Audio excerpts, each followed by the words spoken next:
저희가 마가복음 2장 13절에서 17절 말씀까지 읽었는데요. 오늘 말씀을 자세히 들여다보면 죄인이라고 하는 단어가 4번 반복되는 것을 볼 수 있어요. 몇 절에 나오냐면 15절을 보면요, 죄인이라는 말이 나오죠. 15절, 그의 집에 앉아 잡수실 때 많은 세리와 죄인들이, 이렇게 나오죠. 또 16절을 보면 그 안에는 죄인이란 말이 2번 나옵니다. 여기 보면 죄인 및 세리들과 이렇게 나오고, 뒤에 보면 제자들에게 이르시되 어찌하여 세리 및 죄인들과 함께 먹는가, 이렇게 이야기하죠. 그리고 17절을 보면 그 마지막 부분에 죄인을 부르러 왔노라 하시니라 해서 죄인이라는 단어가 4번 나오는 것을 알 수 있어요. 이 죄인이 누구냐 하는 것은 금방 알 수 있죠. 세리를 죄인이라고 말하고 있죠. 그래서 이 죄인이라는 단어와 세리라는 단어가 동등하게 쓰여 있습니다. 15절을 다시 보면요, 거기 보면 세리와 죄인들이, 그러죠. 세리와 죄인, 이것이 모모와 모모 하니까 뭐 두 사람, 세리가 있고 죄인이 있는 것처럼 생각하지만 세리가 곧 죄인이라는 뜻입니다. 그리고 16절에 2번 나오는 것도 같은 의미로 씁니다. 예수께서 죄인 및 세리들과 이렇게 말하고요. 또 뒤에도 세리 및 죄인들과, 그래서 이 세리는 죄인이다 하는 것을 오늘 본문이 표현하고 있습니다. 당시 세리라는 것은 어떤 사람들인가 하는 것은 그 당시 표현으로 보면 그냥 세리라고 부르지 않고 그냥 죄인이라고 부를 정도로 굉장히 그 이스라엘 사람들에게는 세리에 대한 인식이 굉장히 안 좋았죠. 가장 악한 사람으로 인식했습니다. 왜 그렇게 인식했냐면 그 당시는 로마가 이스라엘을 지배하던 시대였잖아요. 이 로마는 뭐 이스라엘뿐 아니라 그 지역에 있는 많은 나라를 통치하는 그런 강대국이었습니다. 그러니까 많은 나라를 식민지로 삼고 통치를 했는데, 그렇게 하려면 돈이 많이 들잖아요. 얼마나 많은 돈이 필요했겠습니까? 근데 자체적으로 돈을 마련한 것이 아니라 그 다스리는 그 나라들에게 돈을 걷어내기 시작했죠. 그래서 돈을 걷어내려면 여러 가지 아이디어를 내야 되고 방법을 내야 되는데, 이스라엘 같은 경우에는 그냥 부자들이 있었단 말이죠. 큰 부자들에게 딱 그냥 조세권을 맡깁니다. 조세 고난을 줄 테니까 마음대로 세금을 걷어라. 그 대신 당신이 우리나라에 미리 돈을 내라, 이러죠. 그러니까 이 조세권을 따내기 위해서 미리 많은 돈을 로마에게 주고, 그리고 그 사람들은 그 고난을 받아가지고 이제 사람들에게 세금을 걷어들입니다. 근데 이제 오늘날처럼 뭐 그냥 체계적인 데가 아니었으니까, 체계적인 시대가 아니었으니까요, 이 세리들이 뭐 조그마한 책상을 하나 놓고, 그리고 이제 그게 세관입니다. 뭐 본부도 있지는 하지만 그게 돈을 막 걷어들였어요. 그러니까 성경을 자세히 보면 사람들이 많이 있는 곳에는 세리들이 꼭 있습니다. 왜 있냐면 사람들이 많은 곳에서 세금을 걷어야 되니까요. 근데 이제 오늘 본문을 보면 세리들이 어디에 또 있었냐면 바닷가에 세리들이 있었습니다. 바닷가. 이 바닷가는 어부들이 고기를 잡는 곳이잖아요. 고기를 잡은 고기를 가지고 가는 것이 아니라 그 세리들에게 세금을 내야 합니다. 그러니까 돈으로 내든지 아니면 잡은 고기의 몇 분의 1을 내든지 이렇게 내야 되고, 또 바닷가니까 무역하는 배들도 오잖아요. 그럼 무역선들도 또 세금을 내야 되는 그런 상황이었단 말이죠. 그러니까 이 사람들이 그냥 길을 잡고 늘 세금을 걷는 것이 그 사람들이었어요. 아주 그냥 끈질기게 세금을 걷어갔으니까요. 그리고 얼마나 싫었겠습니까? 그러니까 그 당시 사람들로 볼 때는 이 세리 하나 지긋지긋한 사람들이에요. 막 뜯어가는 사람들이니까. 그러니까 세리는 곧 죄인이라는 인식을 가지고 있었습니다.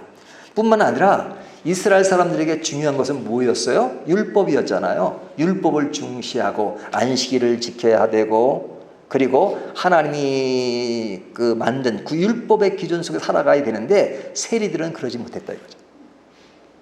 그러니까 이 고리대금 업자, 또 이처럼 세금을 뜯어내는 사람들, 거기는 악랄한 그런 것도 있고, 또 이 사람들이 뭐 안식일을 지키고 그럴 여력이 없죠. 세금을 걷어야 되니까요. 그러니까 금을 걷는 그들을 향해서 율법을 어기는 자들이니까 그들은 당연히 죄인이다.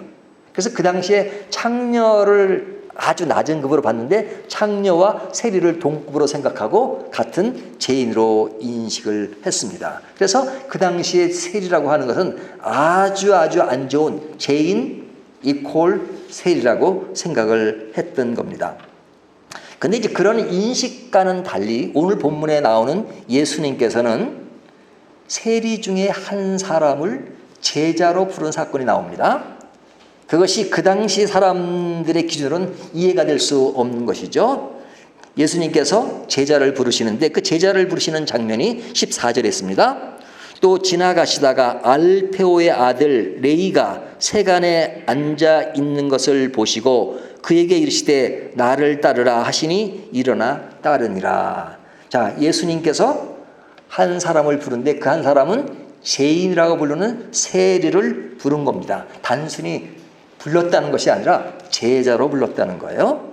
근데 제자로 불렀을 때 그의 위치가 어떠했느냐, 여기는 세리가 어떤 위치에 있느냐 하는 것은 말씀하고 있지 않지만 그러나 그 안에 숨어 있습니다.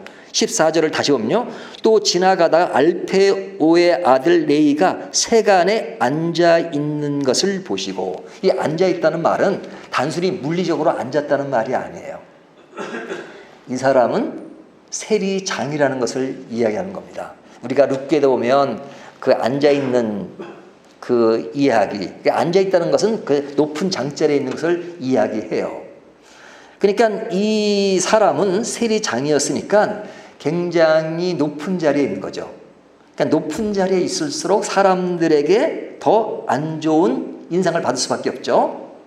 근데 그 사람을 예수님께서 부르실 때 어떤 표현을 쓰고 있냐면 예수님께서 지나시다가 그러죠. 14절 지나가시다가 앉아 있는 것을 보시고 제자로 삼으셨다. 이 앉아 있다는 것은 세리장이라는 말과 더불어서 열심히 일을 하고 있다는 말을 포함하고 있죠. 그러니까 예수님이 제자를 삼으시는 기준이 은연중에 나타나고 있는데 생활 속에 평범한 사람들을 제자로 삼으셨어요. 우리가 앞에 보면 이미 4명의 제자를 삼으셨잖아요. 그 제자가 누구예요? 베드로, 요한, 안드레, 야고보 4명의 사람을 제자로 삼았는데 이들은 어부였습니다. 근데 그 어부들은 그 당시에 평범한 사람이었죠. 그 평범한 사람 중에 4명을 이미 제자로 부르셨습니다. 그런데 여기서는 지금 세리를 제자로 삼으시는데 세리 또한 사람들에게 안 좋은 이미지를 가지고 있지만 그 사람이 뭐 대단한 사람이 아니라 평범한 사람 중이죠. 그러니까 예수님이 지나가시다가 제자를 택했다는 말이죠. 오늘날처럼 막 분석을 하고 그냥 좀 제대로 된 사람, 공부 많이 한 사람 이런 것을 고려한 게 아니라 예수님께서 생활 가운데 지나가시다가 그를 제자로 부르셨습니다. 그래서 14절을 보면 또 지나가시다가, 또라는 말을 강조하죠. 이 또가 왜 나옵니까?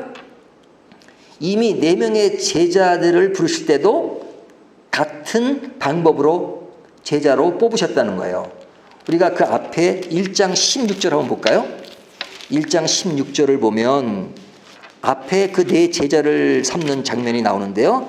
거기 보면 이렇게 나오죠. 16장 갈릴리 해변으로 지나가시다가, 그러죠? 여기도 지나가시다가 그러죠. 그리고 시몬과 그 형제 안드레가 바다에 금을 던지는 것을 보시니, 자, 똑같죠? 그 레이가 앉아 있는 것을 보시고 하는 것처럼 금을 던지는 것을 보시니 그러죠.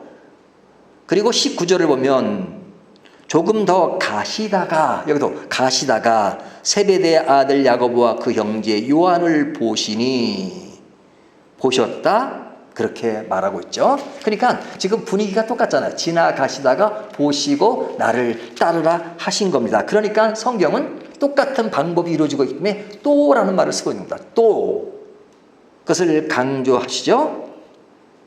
근데 그때 그들이 금을 던지는 것을 보시고 또 금을 깃는 것을 보시고, 이것은 그들이 그 일상생활 가운데 성실하게 일하는 장면들이죠.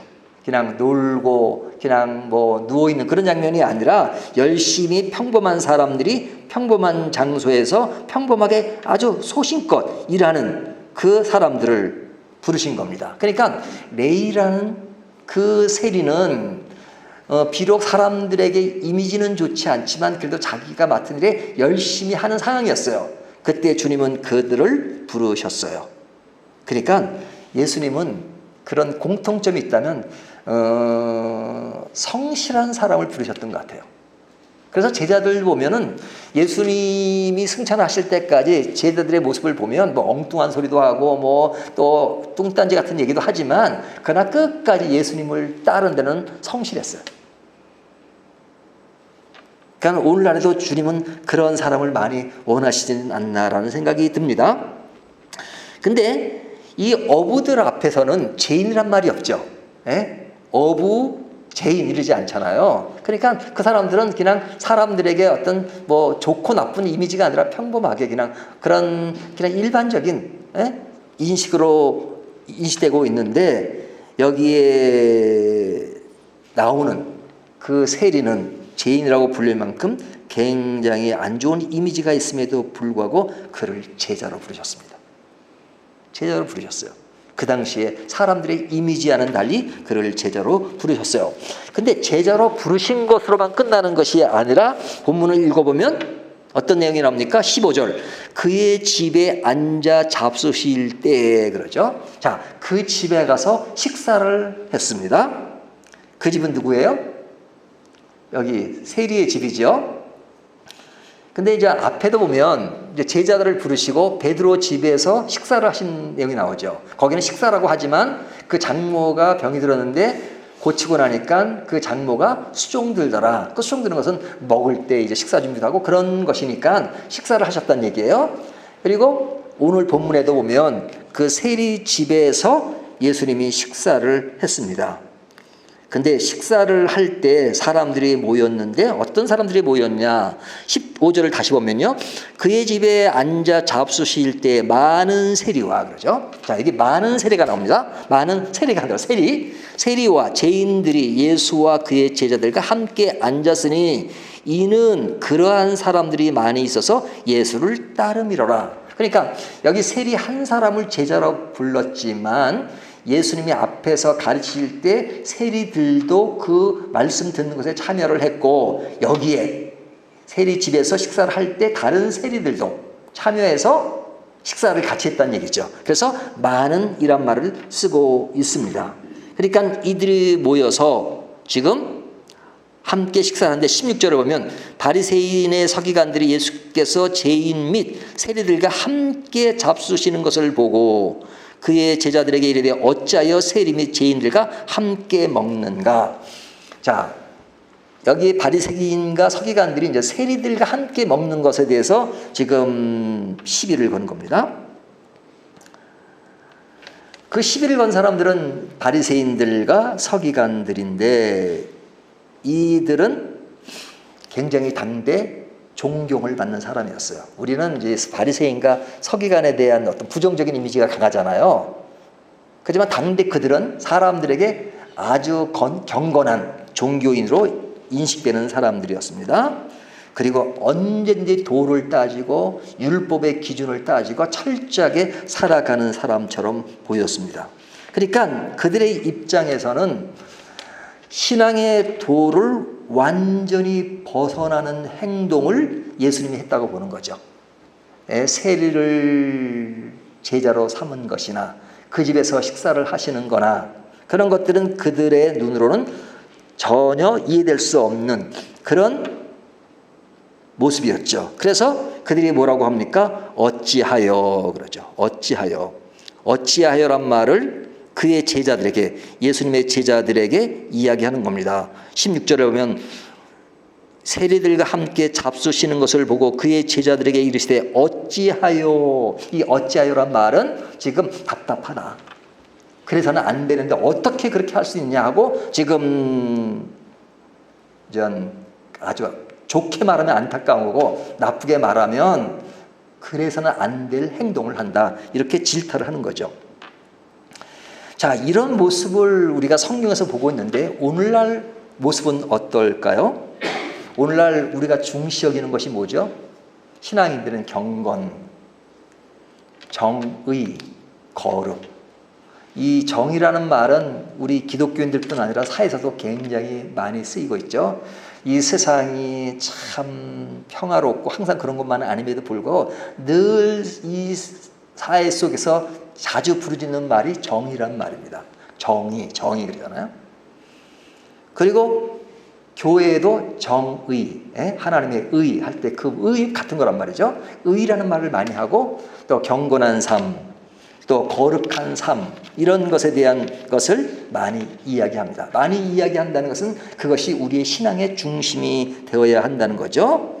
자, 이 말은 맞는 말이죠. 실제로 우리의 삶 속에 경건과 거룩과 정의는 우리 신앙의 중심이 되어야 합니다.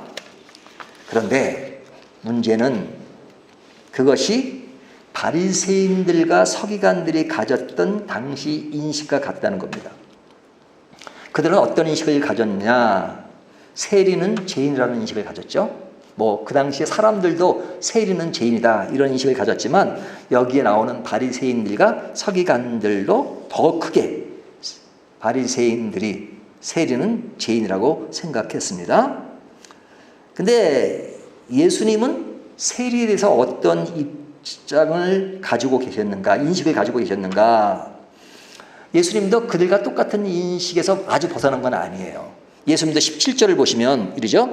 예수께서 들으시고 그들에게 이르시되 건강한 자에게는 의사가 쓸데없고 병든 자에게라야 쓸데있느니라. 나는 의인을 부르러 온 것이 아니요 죄인을 부르러 왔노라 하시니라. 이 17절은 사람들이 예수님이 세리들과 식사하는 것을 보고 공격을 했을 때 예수님이 하시는 말씀이잖아요. 그때 하시는 말씀이 건강한 자가 의사가 필요한 거죠. 의사는 병든 자를 고치시는 거니까 나는 병든 자를 고치러 왔다. 그리고 여기 보면 의인을 부르러 온 것이 아니요 죄인을 부르러 왔노라 했단 말이에요. 그러니까 그 앞에 세리와 관련하는 말에 이 말이 이어지는 것이니까 예수님도 그 당시에 세리를 죄인이라고 할 때 그 사람이 그냥 경건하고 그 사람이 진짜 깨끗한 그런 것은 아니라는 것은 인정하죠. 병든 자로 비유하고 있고 또 죄인이라고 이야기하잖아요. 나는 죄인을 부르러 왔다 이렇게 말씀하잖아요. 그러면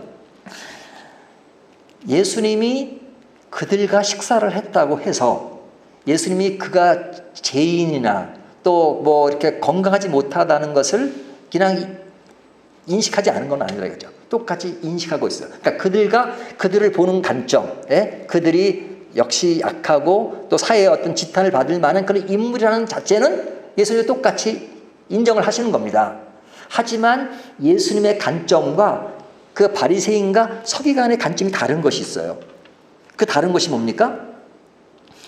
예수님은 비록 그들이 사회 지탄을 받고 죄인이라는 인식을 받고 있지만 내가 이 세상에 온 것은 그와 같은 죄인을 새롭게 바꾸려고 왔다 이렇게 말씀하시죠. 내가 온 목적은 그들을 그대로 버려두는 것이 아니라 그들이 있는 거 나도 안다. I know. 하지만 그들이 그 자리에 있으면 안 되니까 그 자리에 머물러 있으면 안 되니까 나는 그들을 바꾸러 왔다. 그래서 병원에 예를 드는 겁니다. 병원에는 건강한 사람이 오냐? 병든 자가 오지 않느냐? 그럼 고쳐줘야 되지 않느냐? 그것처럼 나는 의인을 부르러 온 것이 아니라 죄인을 부르러 왔다. 이렇게 말씀하십니다. 반면에 바리새인들과 서기관들은 새롭게 하는데 초점이 가 있지 않아요. 그들은 자세히 보면 늘 그러죠. 그런 것들이 문제가 있다고 질타하고 심판하고 그러면서 자기들은 의롭다라고 생각하죠. 나는 의로워. 그런데 이 세상에 정의롭지 못한 사람이 너무너무 많어. 그것이 누군지 알아? 저 세리들, 죄인이야 죄인. 하는 짓거리들 봐.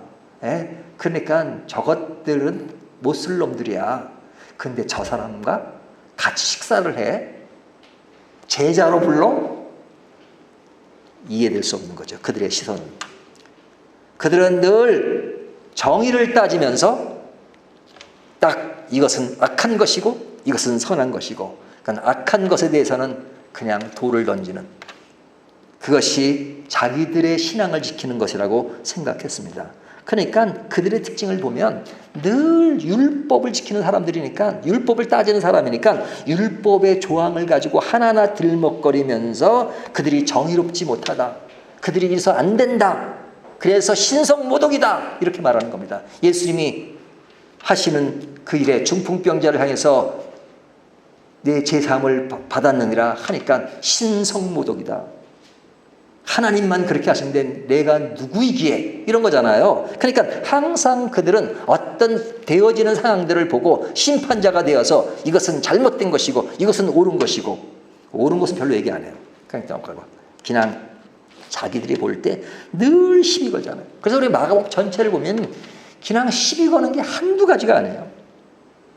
율법적인 조항을 가지고 얘기하죠. 어떻게 예수님의 제자들이 안식일을 지키지 않아요?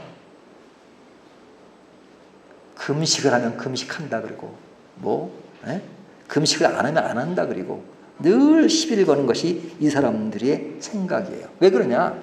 이들의 관심은 자기들이 알고 있는 율법적인 조항 안에서 그냥 자기들이 모든 것을 심판하는 그 위치에 서 있기 때문에 그렇습니다.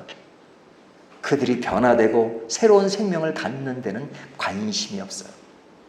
자기들이 그 정도 수준의 종교인으로서 나는 의로워, 그러니까 의롭지 않은 사람들은 이런 사람들이야 라고 정죄하는 것에 앞서 있는 사람들이기 때문에 사람들을 보는 관점이나 대하는 관점이나 행동하는 것이 다르단 말이죠. 우리가 개인적으로 적용을 해볼 때 우리의 신앙은 철저하게 죄를 짓지 말아야 한다는 생각을 가져야 됩니다. 우리가 역시 죄를 질 수밖에 없는 죄인이지만 우리는 신앙생활 가운데 주님이 은혜로 용서하셨지만 그러나 나는 죄를 짓지 말고 살아야지라는 확고한 그런 자세를 가지고 사는 것은 필요해요. 우리가 세리처럼 살지 말아야겠다 하는 자세를 가지고 노력해야 합니다. 개인의 경건과 정의와 거룩함을 지키기 위해서 힘써야 되고 노력해야 돼요. 그런 의미에서 우리 자신에 대해서는 굉장히 냉정하고 철저하게 신앙을 지키는 것이 필요합니다. 그리고 그렇게 하지 못하는 이 사회에 대해서, 이 조직에 대해서 우리는 늘 아픈 마음을 가지고 정말로 좋은 사회가 이루어지고 좋은 국가가 이루어지고 좋은 사람들이 많아져야 된다고 생각을 해야 됩니다. 그리고 우리는 그것을 가지고 의인의 상한 심령처럼 늘 아파해야 합니다. 하지만 그런 생각이 있음에도 불구하고 우리 주변에 널려있는 많은 죄인 같은 사람들에 대해서 어떤 자세를 가져야 되느냐, 그런 사람들이 변화되어서 새로운 사람이 되어야 된다는 인식을 가져야 합니다. 그래서 그들이 그럴 가능성이 없는 사람들이 아니라 그들이 그럴 가능성이 있다는 것을 전제하고 그러기 위해서 예수님이 이 세상에 오셨다는 것을 생각하고 그들을 포용하고 그들의 변화를 위해서 마음이 열려야 합니다. 그러니까 성경은 우리에게 이렇게 말합니다. 세상에 빛과 소금이 되라, 이렇게 말씀하시잖아요. 교회가 의롭다고 교회의 문턱을 높여서 여기는 의로운 사람들만 오는 것이야, 그렇게 생각한다면 교회가 생긴 본질을 이탈하는 것입니다. 교회는 어떤 누구든지 올 수 있는 것입니다. 오면 넓게 품어주고 받아주고 그리고 그 사람들이 그 안에서 변화되어서 새로운 생명을 갖게 만들어야 되는 거죠. 그렇기 때문에 우리는 하나님의 말씀에 철저하고 우리 신앙생활이 경건하고 정의롭고 거룩하게 가야 된다는 확고한 자세를 가지고 그런 노력과 힘씀이 있어야 됩니다. 하지만 그런 가운데서도 우리는 우리 자신이 나약하다는 것, 죄인이라는 것, 그리고 또 많은 죄인들과 함께 어울려서 우리가 변화되어야 된다는 그 생각을 가지고 그 시작에 있어서 그 시점에 도달하지 못한 것을 받아들이고 포용하고 융통성 있게 대하는 자세가 필요하다는 것이죠. 그렇기 때문에 성도가 된 이후에 우리의 헌신과 노력은 더 중요하게 필요합니다. 우리가 그런 것을 포용할 때 오는 비난이 있을 수도 있습니다. 하지만 예수님은 그런 비난이 있음에도 불구하고 당시 죄인이라고 하는 세리를 제자로 부르신 거예요. 식사까지 하시고. 이것이 예수님의 마음입니다. 그리고 예수님이 이 세상에 오신 목적이에요.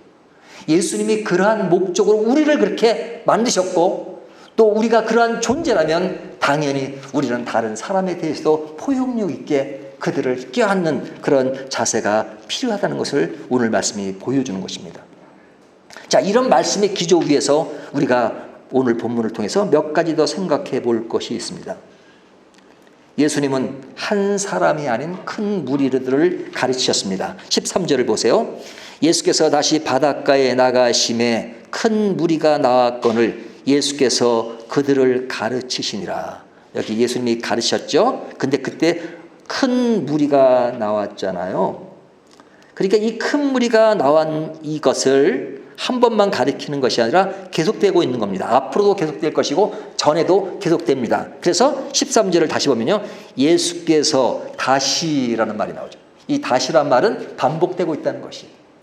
전에도 그 일을 가리켰는데 다시 예수님께서 바닷가에 나가셔서 큰 무리들이 모였고 가르치셨다 하는 것이요. 예수님이 가르치실 때 뭐가 있다고 그랬어요? 사람들이 보고 예수님이 하시는 말씀이 서기관과 같지 않고 권위가 있다 이렇게 이야기했잖아요. 그리고 말씀을 가리킬 때 병든 자를 고치는 것을 보고 그 말씀에 능력이 있고 권위가 있다는 것을 사람들이 인정했습니다. 왜 예수님의 말씀에 권위가 있고 능력이 있는 것인가? 그것은 당연하게 예수님은 하나님이시기 때문에 그렇습니다. 구원자이시며 모든 메시지의 핵심이시고 주체시기 때문에 예수님의 말씀에는 권위가 있어요. 우리가 말씀을 전할 때 핵심 주제는 항상 예수 그리스도가 돼야 되잖아요. 근데 우리는 예수 그리스도를 전하는 자지만 예수님은 그분 스스로가 복음의 핵심이셨고 말씀의 본질이셨고 그렇기 때문에 그 말씀의 권위가 당연히 나타날 수밖에 없죠. 그렇기 때문에 우리들의 말씀의 주체는 늘 하나님의 말씀이 되어야 합니다. 하나님의 말씀이 늘 주체가 되고 인간의 모습이 말씀 위에 서는 것이 아니라 그 말씀의 권위를 예수 그리스도가 되도록 늘 해야 되는 거죠. 바리새인들과 서기관들은 예수님을 향해서 신성모독이라고 했지만 그러나 진짜 그 선을 넘어간 사람들은 자신들인지를 모르고 있잖아요. 그렇기 때문에 예수님께서 제자를 삼으시는 이 와중에도 늘 말씀을 가르치시고 그리고 큰 무리들에게 전해서 그 말씀의 변화를 요구했다는 차원에서 우리가 이 말씀 속에서 늘 말씀 속에서 예수 그리스도가 중심이 되야 되는 것을 늘 인식하는 것이 중요하죠. 그리고 다음 이야기는 뭐냐면 예수님의 가르침 사역과 더불어서 예수님의 사역에는 늘 식사 자리가 있었어요. 식사하는 것이 있었어요. 여러분 식사한다는 것은 우리가 일상생활 가운데 먹는 것 그 정도로 생각하잖아요. 하지만 성경을 자세히 보면요. 이 식사의 문제가 굉장히 컸습니다. 예수님이 이전에도 베드로 집에서 식사하신 장면이 나오고 오늘 본문에도 이 세리 집에서 식사한 장면이 나오잖아요. 그리고 식사와 관계된 말이 많아요. 오병이어의 기적도 먹는 것과 관계되어 있고요. 그 많은 사람을 가르치지만 사람들에게 식사 준비를 위해서 예수님은 신경을 쓰셨습니다. 기적을 행하셨습니다. 그런 식사에 대한 이야기가 계속 나와요. 그리고 제일 마지막에 뭐가 나오는지 아십니까? 최후의 만찬. 예수님이 십자가를 지기 전에 제자들을 앉혀놓고 식사를 하는 겁니다. 그리고 예수님이 어떻게 되어야 될지를 이야기하세요. 그리고 예수님이 십자가에 죽으시고 부활하셔서 자신을 배반했던 베드로에게 나타나셔서 그에게 질문하실 때 뭐 하신지 아십니까? 식사 자리를 마련했어요. 조반을 드시고 조반을 드시면서 시몬아 내가 이 사람들보다도 나를 사랑하느냐. 그 놀라운 사건이 요한복음 21장에 나오잖아요. 그 사건의 그 동기가 얼마나 중요했는지 그 사건이 베드로가 예수님 안에서 그냥 무너지는 그 상태가 아니라 그가 다시 일어나서 사도행전에 아주 위대한 사도로서 말씀을 전하고 복음을 전하는 아주 큰 일을 행하는 일의 그 시작이 되었단 말이죠. 그 전에 많은 것이 있었지만 베드로가 완전히 인간적으로 예수님을 배신한 것에 쓰러져 간 상태에 있을 때 예수님은 조반 드시면서 그에게 소명을 줬던 그것이 그를 새롭게 만든 것처럼 우리의 신앙 가운데 먹는다는 이야기는 단순히 그냥 먹는다는 자체로 끝나는 것이 아니라 그런 식사의 자리가 얼마나 중요한가를 말씀해 주고 있습니다. 그래서 사복음서를 보면 식사의 문제는 결코 가볍지 않아요. 이 이야기는 단순히 먹기만 했다는 것이 아니라 성도의 교제가 얼마나 중요하다는 것을 이야기하는 거죠. 그 식사의 자리는 늘 경건한 사람들만 있는 것이 아닙니다. 거기에는 경건하지 못한 이 세리들, 많은 세리들이 모였다라고 이야기하잖아요. 그러니까 그 식사의 자리에 경건하지 못한 사람이라 할지라도 그 모임에 죄인들이 올 수 있는 것. 그래서 그곳에서 그런 식사 자리를 통해서 이야기를 나누고 대화하는 중에 변화가 일어난다면 그것처럼 큰 일이 어디에 있겠습니까? 예수님은 그렇게 말씀하십니다. 나는 의인을 부르러 온 것이 아니라 죄인을 부르러 왔다. 병든 자가 의사가 필요하듯이 나는 병든 자를 위한다. 이렇게 말씀하고 있는 겁니다. 그런데 재미있는 것은요, 죄인된 세리를 부르셨을 때 이 세리는 사실은 우리가 누군지 다 알죠? 마태죠, 마태. 근데 이 세리를 부르셨을 때 이미 뽑아놓은 제자 4명 있었죠. 그 제자 또 한번 언급해 볼까요? 누구죠? 베드로, 요한, 안드레, 야고보. 질문을 할게요. 그들의 직업이 무엇이었습니까? 어부였죠. 근데 어부라고 해서 늘 가난한 것만은 아니에요.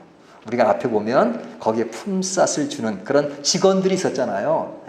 그러니까 이들이 어떤 정도의 그런 대기업 그런 건 아니지만 아주 조금만 그런 사업이지만 그 사업의 규모를 가지고 일했던 사람이에요. 그들이 어부지만 근데 그들이 어부니까 늘 바닷가에서 고기를 잡지 않았겠어요? 근데 고기를 잡을 때 싫어하는 한 사람이 있었죠. 한 사람이 아니라 여러 사람이 있었겠죠. 어떤 사람이 있었죠? 세리가 있었죠. 베드로나 요한이나 그들이 고기를 잡는 이야기만 딱 독립해서 생각해보면 잡았다라고 생각하지만 역시 그들도 늘 접한 것이 세리를 접했어요. 근데 여기가 지금 같은 지역이에요. 그렇다면 마태는 여기 세리 마태는 베드로나 이런 사람과의 그런 모습을 보고 살았다는 거예요. 그렇죠? 그러니까 그 사람이 세리인 줄 알았겠죠. 베드로도 그가 세리인 줄 알고 요한도 세리인 줄 알고 야고보, 요한 다 세리인 줄 알아요. 근데 예수님이 그를 제자로 삼으셨어요. 자기들이 싫어할 수밖에 없는 그 당시에 죄인이라고 말하는 그 사람을 예수님이 제자로 삼으시니까 같은 제자의 일원이 되었습니다. 제자가 되기 전에는 서로 상극의 상태에 있을 수 있는 그 사람들이었지만 그러나 성경에 언급은 되어 있지 않지만 예수님이 그를 제자로 부르셨을 때 주님 그 사람은 세리고요. 우리 것도 엄청 뜯어갔어요. 그러니까 no thanks. 안 됩니다. 그 사람은 안 돼요. 그런 말씀이 없죠. 그러니까 그 세리의 모습, 죄인이라고 불리는 모습들을 예수님뿐만 아니라 이미 기존에 내 제자가 그 세리 마태를 받아들였다는 거잖아요. 받아들여서 같이 제자의 사역을 같이 하게 되는 겁니다. 그런데 우리가 세리의 입장을 한번 돌아가 보시죠. 세리는 그 당시에 항상 뭐가 있었냐면 장부가 있었대요. 장부가. 그리고 돈이 있었대요. 돈 뭉치. 바로 그 즉석에서 그냥 세금을 거두니까. 그리고 늘 고기가 있었답니다. 생선이. 왜? 바닷가에서 하면 생선으로 받으니까 생선 받고 돈 뭉치 있고 그 다음에 장부가 있고 기록해야 되니까요. 하지만 그렇다 하더라도 사람들이 그를 죄인이라고 말하는 인생에 고독이 있었고 외로움이 있었습니다. 늘 돈은 많아서 부자였을지 모르지만 그러나 외로움이 그의 마음속에 늘 자리 잡고 있었어요. 자기를 알아주는 사람이 없고 늘 사회적인 지탄을 받고 살아가는 그에게 예수님은 찾아오셔서 그를 부르셨습니다. 나를 따르라. 나를 따르라. 나를 따르라. 그리고 제자로 삼으셨습니다. 나에게 책임을 뜯겨서 진짜 공격을 할 4명의 제자가 있었지만 그들도 자기를 포근하게 안아주었습니다. 여러분 그 사람이 누군지 아십니까? 그 세리가 마태입니다. 마태는 마태복음의 저자예요. 세리는 지탄을 받았지만 세리장들은요, 그 당시에 보통 세리장은 3개 국어를 했다 그래요. 예? 무역에 관련된 일을 해야 되니까. 그러니까 이 마태는 지식이 있는 사람이었죠. 이 사람이 세리의 모든 것을 벗어나서 이제는 예수님의 제자가 되어서 나중에는 마태복음을 기록한 그 위대한 예수 그리스도의 제자와 사도가 되었던 것을 봅니다. 이 말씀을 통해서 우리는 뭘 생각하게 되나요? 열린 교회는 어떤 교회일까요? 규모가 작아도 우리는 큰 마음을 가져야 합니다. 교회는 큰데 마음이 작은 것보다 규모는 작아도 우리의 마음은 어떤 교회보다 큰 교회가 되어야 돼요. 아주 큰 교회. 마음이 커야 되는 거죠. 경건으로 교회의 문턱을 높이는 것이 아니라 죄인을 받아들일 수 있는 교회. 그리고 세리가 마태복음의 저자가 될 수 있는 교회가 된다면 우리 밝은 교회는 하나님이 진정 원하시는 교회가 아닐까요? 오늘 이 말씀을 가지고 우리 어떤 그 그릇된 의를 가지고 정죄하고 판단하고 하는 것에 초점이 있는 것이 아니라 나도 죄인임을 자각하고 많은 죄인들과 동등한 자세를 가지면서 우리 같이 죄인이니까 같은 죄인이니까 follow him, 그분을 따라가자, 그렇게 말하는 것이 우리가 된다면, 우리 교회가 된다면 우리 교회는 더욱더 아름다운 교회가 아닐까요?